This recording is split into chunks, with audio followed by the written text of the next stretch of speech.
Hello and welcome to another video from the only channel that you need to not only survive the current apocalypse but actually enjoy it. And today's video is going to be another one of my unscripted, just talking to everybody videos. And this time we're going to be talking about the name of God in the English Bible. Now, I've already made a video about God's name in the past, but that was a long time ago, and I'm about to make a video about some really strange Antichrist conspiracy theory stuff that is going to require that you understand at least a little bit about God's name in the Bible. And I'd rather not make a really long video, so what I'm doing is I'm making this video about God's name in the Bible, and then next day I'll post the other video about the conspiracy theory stuff. First things first, as most of you already know, I used to be one of the Jehovah's Witnesses. And back in the day when I became a Jehovah's Witness, a large part of why I made that decision was based on their translation of the Bible. This is the Jehovah's Witness Bible that I carried for many years. Very, very well-designed book, high quality construction. And in fact, of all of the Bibles I have ever read, it is probably, very likely, one of the single most accurate Bibles I've ever read, and that is contrary to popular belief. I never recommend it because it is inaccurate in one way, and that one way I think is way too important to ignore. I do not want to go around telling people to read this Bible who are not spiritually mature enough to recognize when they're being lied to. One of the big things that I like about this Bible, this is one of the single most accurate things in this Bible, or one of the things that really sets it apart is the use of the divine name. Now, there's a lot of people that don't like this Bible because it translates the divine name as Jehovah, and they say that since there was no such thing as the letter J back in the old days, that is a lie. Well, here's your choices. You can have a Bible that says Jehovah, or you can have a Bible that says Lord. No one ever seems to complain about the fact that Lord has nothing to do with Jehovah. And also, nobody complains about the fact that the word Lord is translated from two completely different concepts. In the ancient languages, the ancient Hebrew, the word that we translate as Lord is Adonai. Now, Adonai probably means Lord. It's kind of like just a title of respect in equal to our sir, or similar to our modern day sir. And in fact, in the Spanish language Bible, this title is translated as señor, which everybody accepts as our English word sir. But another word that's in the Bible that gets translated as Lord is Eowah. Now, many people say that Eowah should be more accurately translated as Yahweh, and maybe it is and maybe it isn't. You know, when we started getting into fights over what languages had what kind of letters, that's all fake. It's a fiction, because our written language is simply a visual interpretation of our spoken language.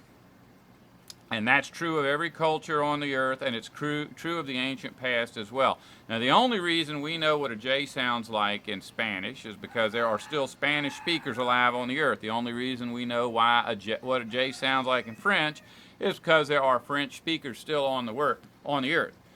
We have got absolutely no way of knowing what a Y or a J sounded like in any language that is dead, and the Hebrew language is, in fact, dead. The language that is spoken in Israel today has almost nothing in common with the ancient language that would have been spoken by men like Abraham. Now, as much as I like that they make a distinction between Adonai and Eowah, what I really don't like is the fact that in the New Testament, the word Kiros, which is supposed to be translated as Lord, ends up getting translated as Jehovah as well. And see, that really doesn't work. Now, here's the reasoning on that. In this New World Translation, there are quite a few verses that are obviously, very obviously, quotes from the Old Testament. So the New Testament has quotes that are word for word identical to Old Testament quotes. Well, in some of those Old Testament quotes, the word Jehovah or Yahweh is used. So they feel that it is right to go ahead and translate the New Testament words, Kiros, which means Lord, as Jehovah in instances where the Old Testament is obviously being quoted. So, but here's the problem with that. If we go down that road, if we go down the road saying that that should have originally been Jehovah, we have to ask ourselves why. Well, what happened? What happened to the original New Testament books that had Jehovah in it? Because thus far, none have been found. And the answer to that, the Jehovah's Witness answer to that, is that the Catholic Church rounded up all of the ancient Greek text of the New Testament and destroyed them if they had the word Yahweh or Jehovah in it, and replaced them with fake books that had the word Kiros where the word Jehovah should have been. And there's a lot of problems with that. What went on back in those days is that the Roman Empire went in and conquered the Greek Empire. The Greek language that was spoken back then went extinct because they were conquered. It's the same way with our Native American languages. When the Europeans got here, they exterminated most of the people. They took and put the rest of the people in concentration camps. They forced those people to learn English in order to fit in. And so for pretty much, those languages are dead.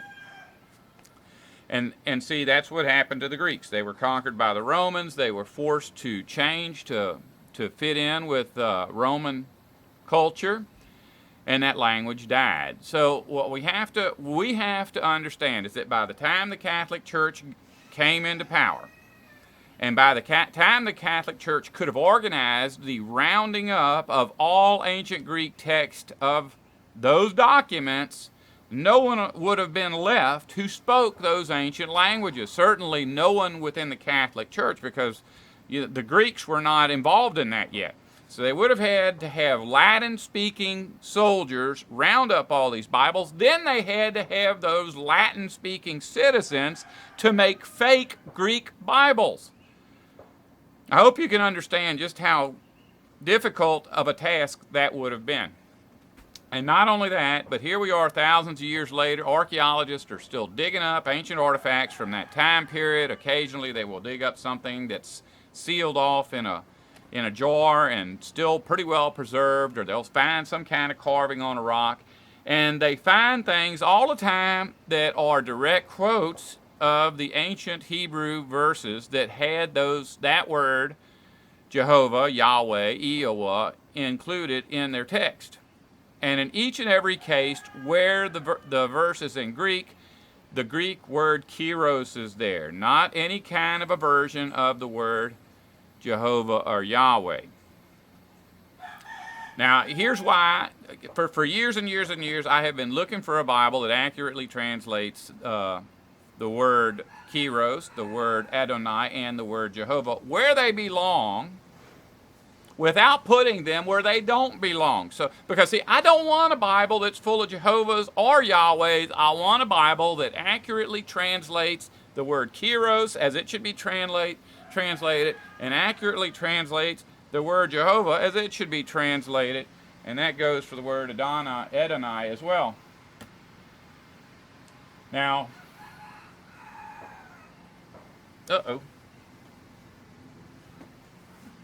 be right back. There's my Bible over there. Okay, I'm back. Anyways, I've got a friend, a subscriber, that's recently started to upload his own content. And by recently, I mean within the last year or so.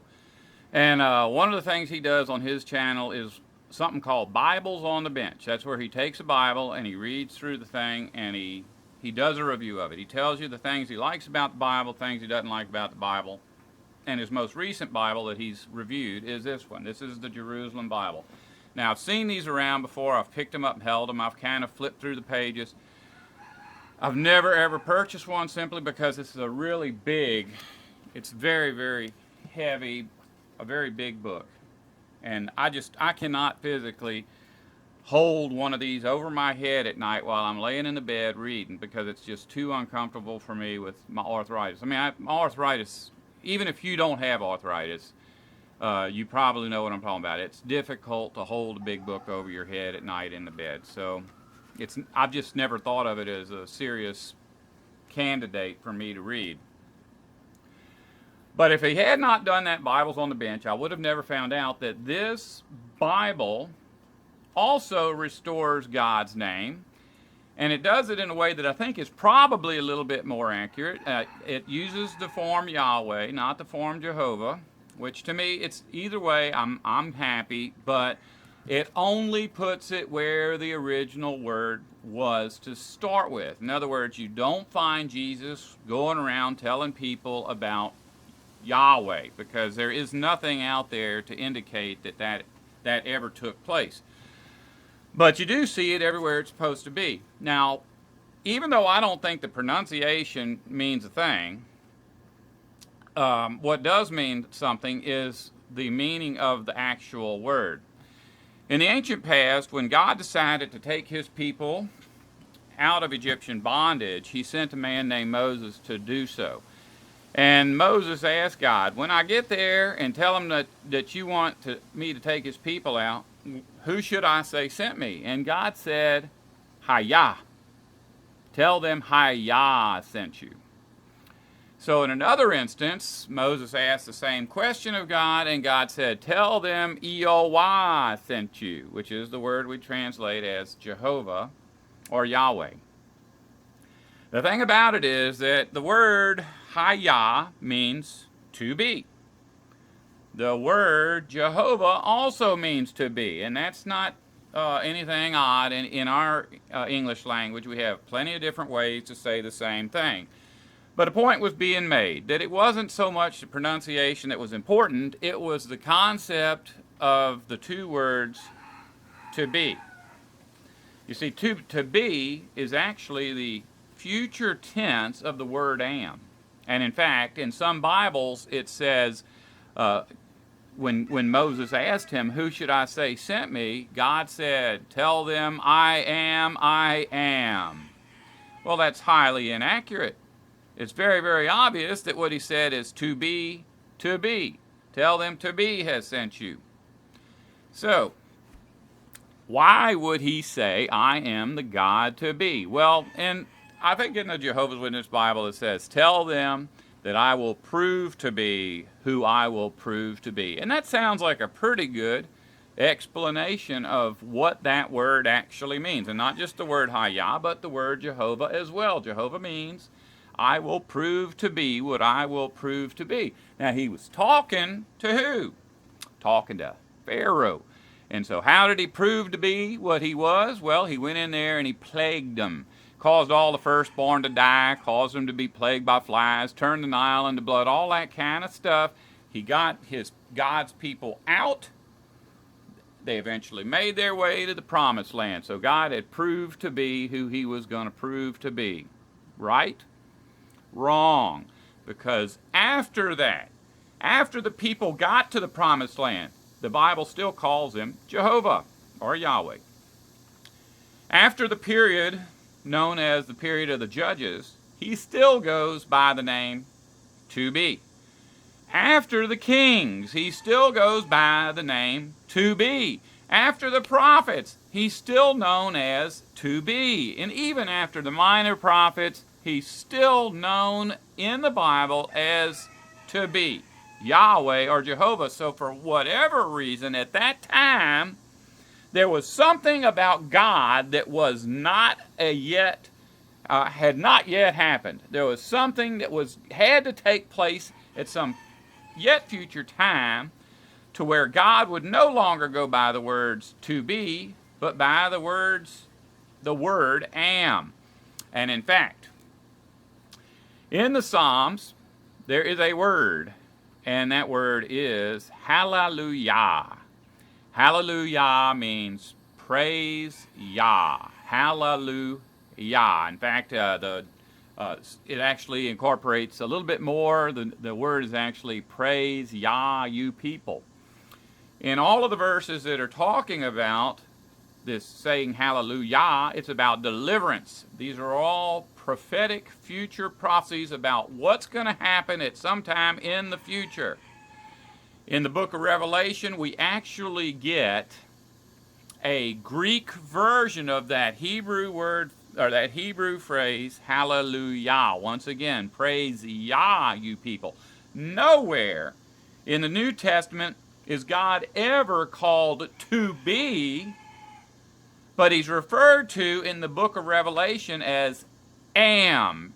Praise am, you people. And this is the same praise am, you people, that is recorded in the original languages of the Psalms as having to do with future prophecies. So I think it's just the fact that God is called Jehovah all the way through the time of the Jews, or of the Israelites, the Hebrews, and then later called Yah, which means am, not to be, but present tense yam, is to show us that eventually, once God brings his kingdom back into line with the original paradise that he intended, he will fully be our gods, just as he had fully been Adam and Eve's God in the Garden of Eden. Anyway, just so you know, as much as I love this Bible, this is the old Jehovah's Witness Bible, I have done a rather quick review of this one, and it's not a very good Bible. This is kind of like a New Living Bible with the word Jehovah in all the places where the word Jehovah is in here. So not only did this have the word Jehovah where it does not belong, but it is very, very poorly translated in order to support a lot of the doctrines of the Jehovah's Witness faith. At the same time, this book is no longer available. It's no longer being printed. You can find these at Goodwill, Salvation Army, used bookstores, eBay. This one I think is still being published. This is the New Jerusalem Bible. Now, I would love to tell you right now to go out and buy one of these, but I have not as of yet had a chance to read it. In fact, I will never read this one. I'm currently, I didn't pay much for this. I paid like $8 or $9, but it's in really, really good shape. And I do not want to damage this Bible, and I know that if I just wait maybe a couple of weeks, I'll find one of these on eBay for a couple of bucks that's all tore up. Got writing in it, the cover's tore up, maybe missing this dust cover, because I have tried to read this. It hurts my hands too much. I am going to get one of these. I may even make a video about it. Take a razor blade and just carefully slice down this line here on both sides so that the cover will come off. And look, there is a trick to it, because I've done this before. It hurts my hands to hold a hardcover book. If you don't cut it right, the book will fall apart. And the reason I know that is because, like, with this book, it's still a little too big. So I have cut books in half before to try to make them lighter, and they just kind of fall apart. So it's okay to cut the cover off. Don't cut anything else. Maybe, and we'll show you that one day if I get all I gotta do is find one of these that's in a rough enough shape that I could do that. In the meantime, and I will, if I do read through that and I determine that is a better translation than any of the ones I've reviewed in the past, I will actually do a Bible review just of the Jerusalem Bible. And look, here's the thing. I would much rather go purchase one of these with a soft cover in a smaller version, but as far as I know, the only soft covers they have are these paperbacks, and they only have them in this humongous size. So, I'm not the kind of guy that goes around cutting up Bibles unless I have to. Oh well, I hope you enjoyed this video, and as always, if you do not wish to survive, don't listen to me.